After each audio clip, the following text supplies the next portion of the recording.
Trigonometry, Chapter 2, Acute Angles and Right Triangles. Section 4, Solutions and Applications of Right Triangles. Video 2, Solving a right triangle given an angle and a side. That should say and, we'll let it slide. This series is based on content from Pearson's Trigonometry 12th edition by Lial, Hornsby, Schneider, and Daniels. In the previous video, we learned about significant digits. Significant digits are primarily used concerning precision of measurements, but there are also rules for significant digits and results of arithmetic calculations. In this video, we learn how to solve for all missing parts of a right triangle given the measures of one acute angle and one side. For example, consider triangle ABC with angle A equal to 32 degrees 10 minutes, Angle C equals 90 degrees, and side C equals 13.4 inches. Find the measures of the remaining sides and triangles. Note, this is known as solving a triangle. Notice here we have a picture of said triangle, where angle A is 32 degrees 10 minutes, angle C is the 90-degree angle, and side C is 13.4 inches. Before we begin, observe that our given angle is precise to 3 significant digits, and hence so will remaining angles. The given side also has 3 significant digits, so our other sides will as well. Let's start with the easiest missing piece, angle B. Since the acute angles in a right triangle are complements, then angle B is equal to 90 degrees minus 32 degrees 10 minutes, which is 57 degrees 50 minutes. Which we have illustrated on our diagram now. Wasn't before, is now. Now, to find either side, we must connect it with a known angle and a known side. It's always better to use any values originally given in the question as opposed to values we calculated. In this case, let's focus on finding side A using angle A and side C. What trig function will connect side A, side C, and angle A? Think about it.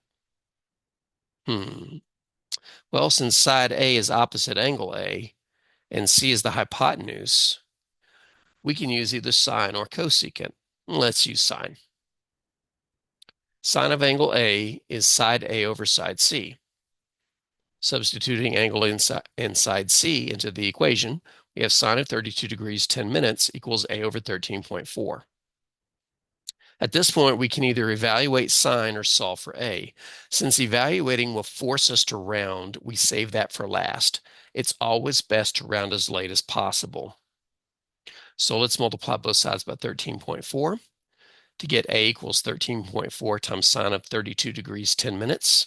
And now use a calculator. And remember, we're using 3 significant digits. If done correctly, you should get A as approximately 7.13 inches. Upon putting this expression in a calculator.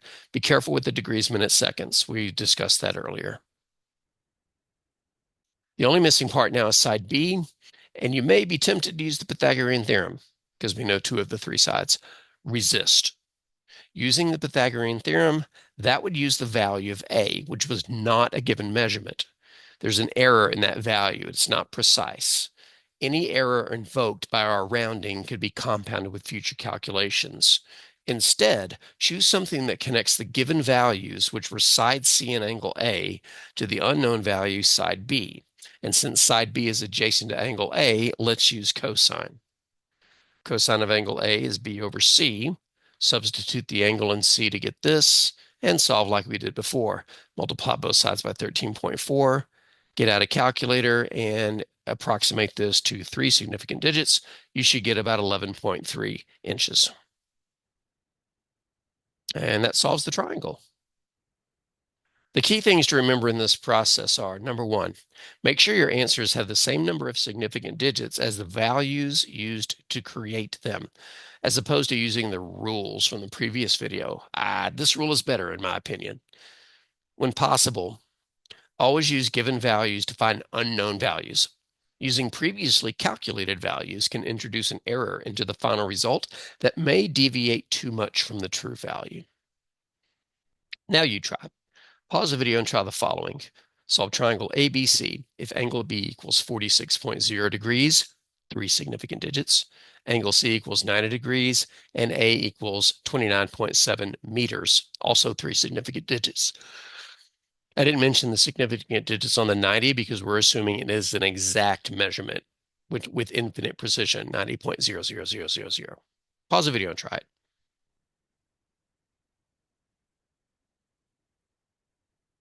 All right, here's your fair warning if you haven't paused the video. Solutions in 3, 2, 1.